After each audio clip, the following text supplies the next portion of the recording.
Eh, Thorfinn, tu peux aller nourrir les brebis et traire les vaches? J'y vais.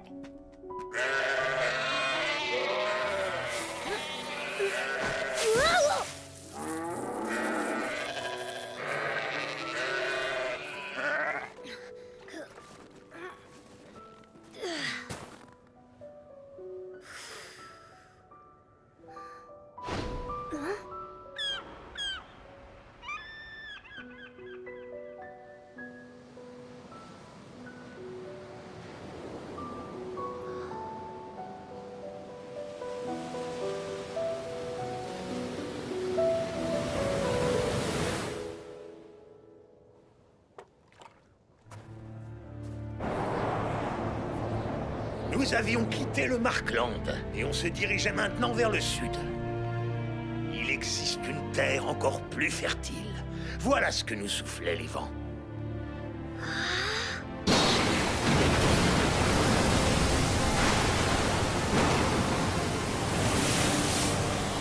Et on a fini par la trouver. C'était un nouveau continent.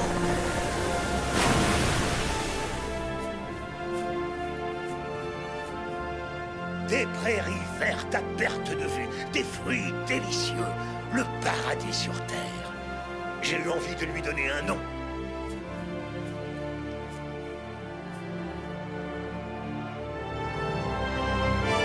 Je l'ai baptisé Vinland. Alors, les Minus, il remonte dans votre estime, Leif Erikson, maintenant que vous savez ça?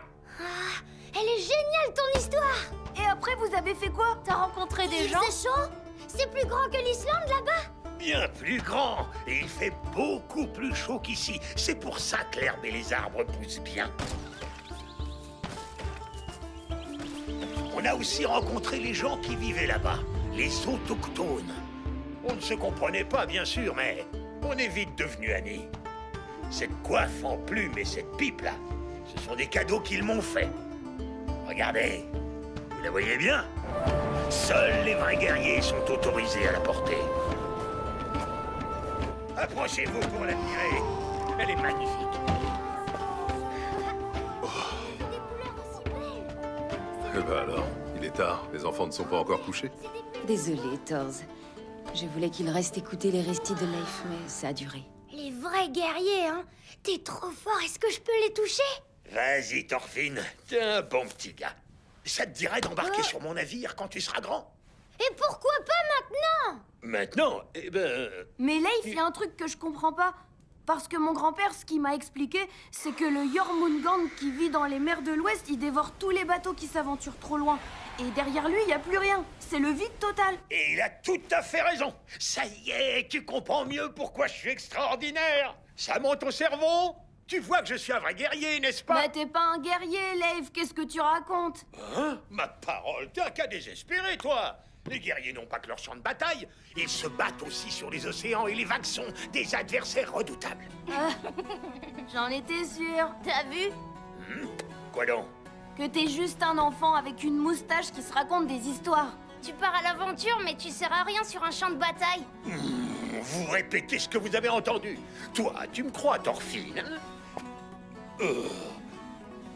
Mais qu'est-ce qu'il y a?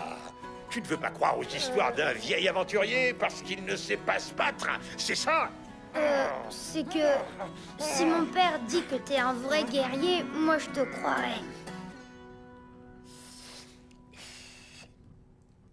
Torse! Ces Minus se moquent de moi! Fais quelque chose, bon sang, bonsoir! Allez, ça suffit pour aujourd'hui, les enfants. Harry, sois gentil, s'il te plaît. Tu veux bien les raccompagner chez eux? Oui, bien sûr. Au revoir! À la prochaine!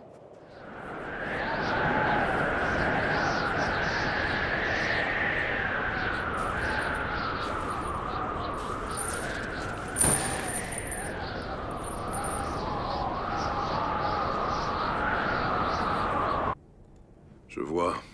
Alors des gens meurent de froid au Groenland. La vague de froid va être terrible cette année. On risque de perdre pas mal de bétail. Mais le problème, c'est que le froid s'intensifie un peu plus chaque année. C'est ça qui est inquiétant. Ça caille. Merci, ma chérie. Je t'ai ramené les deux plus faibles. Elles tiendront pas la nuit dehors. Oh, tu as dû avoir froid, ma petite Ylva. Viens ici que je te réchauffe. Vieille obsédée! Mère, va te coucher, tu vas attraper froid. Ne t'inquiète pas. Viens plutôt m'aider à attacher les brebis. J'arrive. Chez vous non plus, la vie n'a pas l'air simple. C'est vrai. Un jour, on sera confronté à un hiver tellement glacial que personne n'y survivra. Mon petit frère veut partir du Groenland. Il organise un plan d'immigration. Ça fait loin, non? Qu'est-ce que tu racontes? Je fais bien des allers-retours sans problème, moi. En avant toutes! Le Vinland est à portée de main! Capitaine Thorfinn! Qu'est-ce qu'il y a? Le Jormungandr droit devant! Viens te battre, monstre des mers!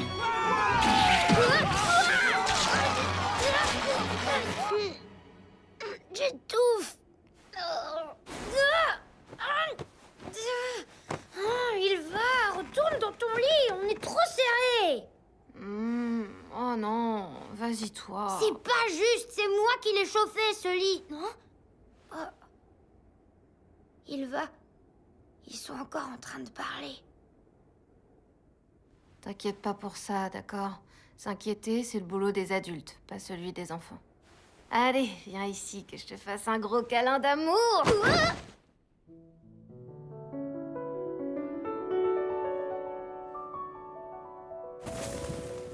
Oh, quelle plaie!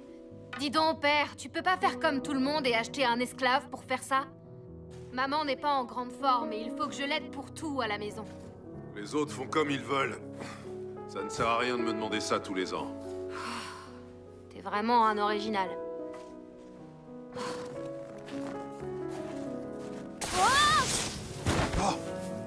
Ylva! Oh, j'ai bien cru que c'était la fin. Ça va? Rien de cassé? Non, je crois pas. Qu'est-ce qu'il y a? Je sens un truc. En dessous. Ylva!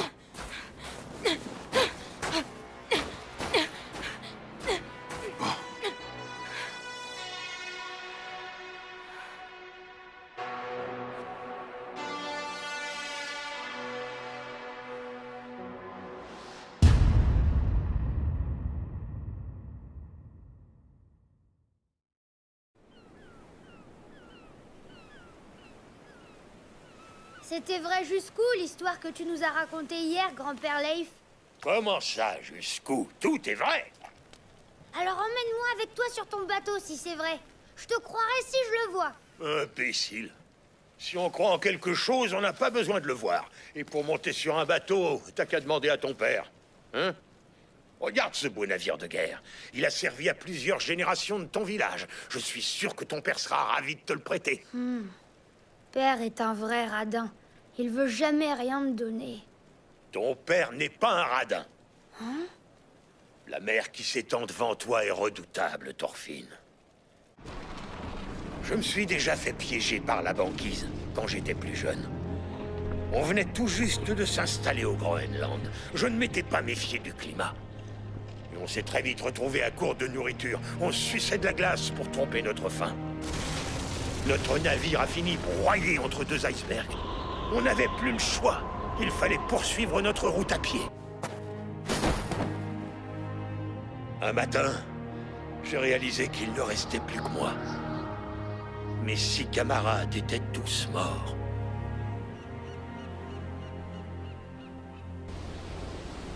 Pourquoi? Pourquoi est-ce qu'on vit dans le Nord si c'est si difficile?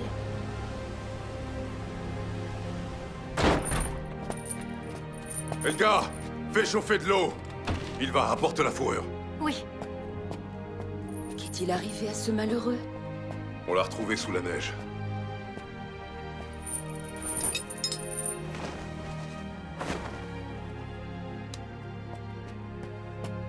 Oh, c'est quoi ça?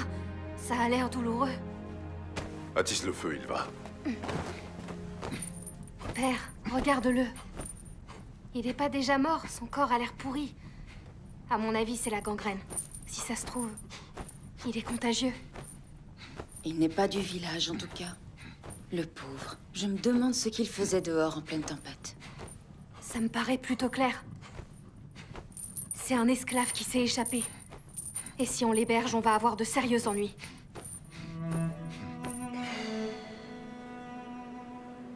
Nous avons tous fui. Nos ancêtres viennent d'un pays situé plus à l'est par rapport à nous. Ce pays s'appelle la Norvège. Il y fait plus chaud. La mer ne gèle pas. La terre est fertile et protégée par de nombreux fjords. Mais un jour, un homme très puissant du nom d'Harald a débarqué en Norvège. Ses troupes armées ont pris le contrôle de nos villages à la vitesse de l'éclair. Harald s'est autoproclamé premier roi de Norvège et a pris la tête de notre pays.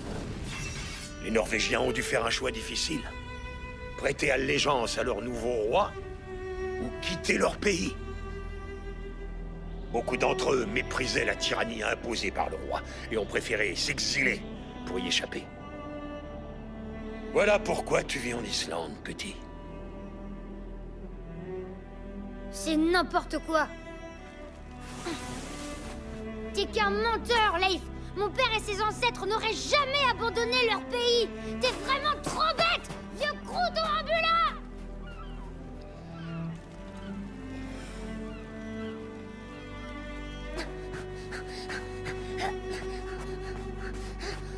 Père!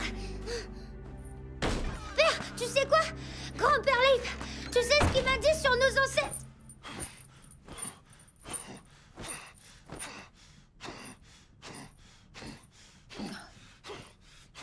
Mon chéri, tout va bien?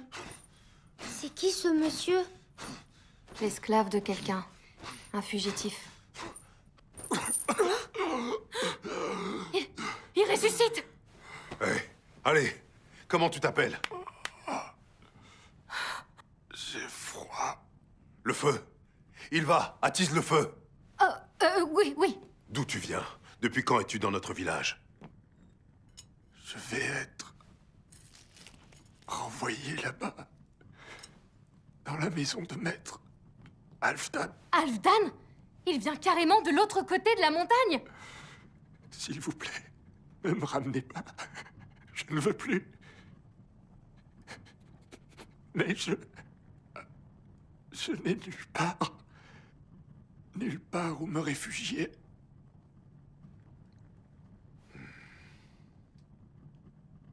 Thors, viens vite! Halfdan a débarqué au port avec ses hommes. Ils sont encore venus nous chercher des noises à tous les coups. T'es le seul à savoir les remettre à leur place.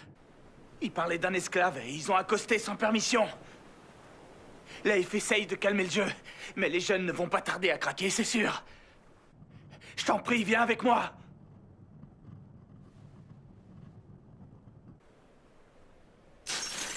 La chaîne est le seul collier qui sied correctement à l'homme.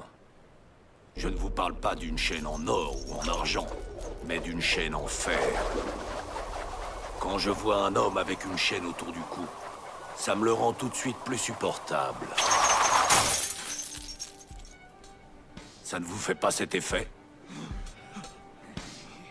Hier soir, un de mes esclaves a brisé sa chaîne et s'est enfui. Une idée d'où il pourrait être? Arrête de nous provoquer! On sait très bien que t'es venu prendre ta revanche pour l'autre jour. On a eu déjà pas mal d'ennuis avec eux. On a organisé une médiation l'autre jour avec le conseil du village. Hé, le morveux! Je me souviens de toi avec ta queue de rat! Tu m'as tranché le bras gauche la dernière fois qu'on s'est vu!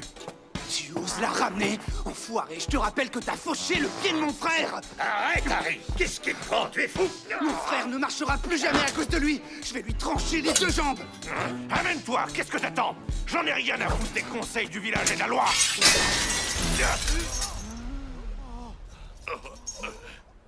Halfdan, je vais t'enchaîner, ignorant.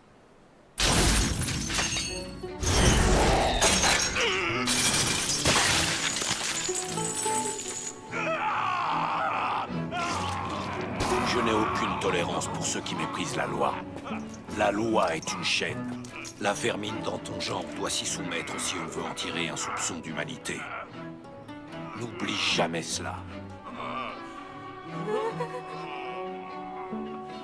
L'esclave que je recherche est un jeune slave. Ça vous dit quelque chose, peut-être?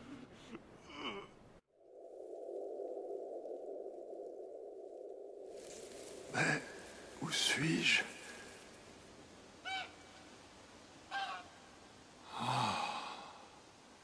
Je ne me suis jamais senti aussi en paix de toute ma vie. Hé, allez! Accroche-toi! Reste avec nous! Te laisse pas aller! Torz, c'est fini. Père. Mère. Ma sœur. C'est ici que vous étiez. J'étais inquiet parce qu'on avait tous été vendus séparément. Où est-ce qu'on est? Je ne reconnais rien. Pourquoi je suis...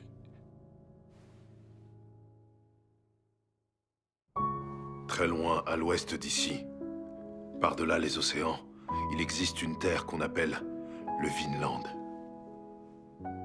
L'air y est très doux. Et la terre fertile. Là-bas, tu n'auras plus à t'inquiéter des marchands d'esclaves.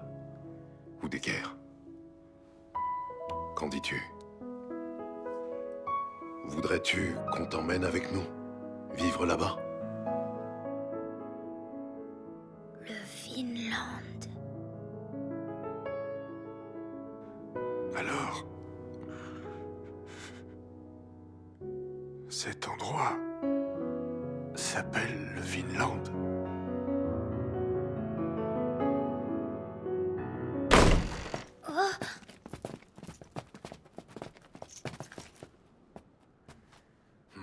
Très bien, je t'ai retrouvé.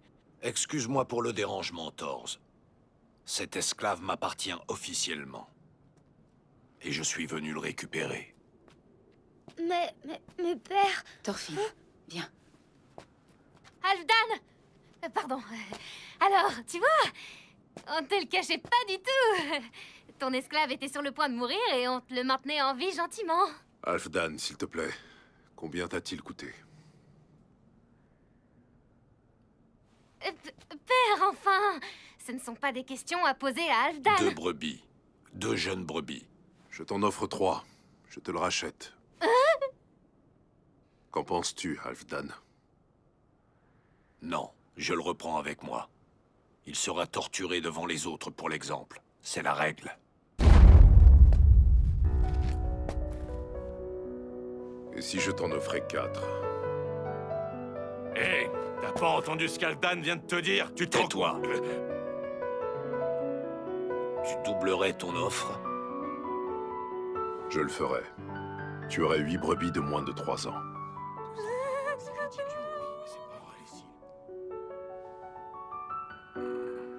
8 brebis pour ce bâtard à moitié mort. C'est ce que j'appelle une bonne affaire. Je rêve. L'affaire est conclue, vraiment? J'ai une question. Tu crois l'avoir libéré de ses chaînes en me le rachetant? Tu as l'intention de l'emmener quelque part?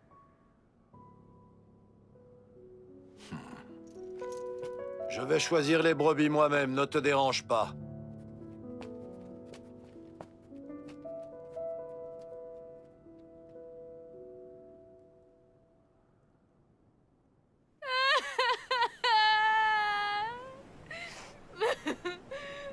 Qu'est-ce qu'il y a?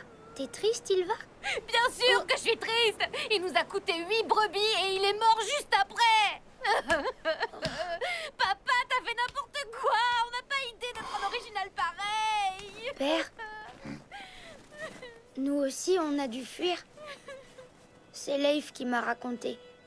Il a dit que nos ancêtres avaient quitté leur pays de l'Est. Qu'on avait fui pour venir s'installer en Islande. Oui, c'est ce qui nous a été enseigné.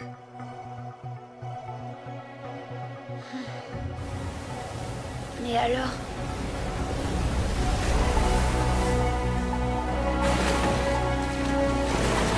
Ça veut dire que nous, si on veut partir quelque part loin d'ici, on va où ?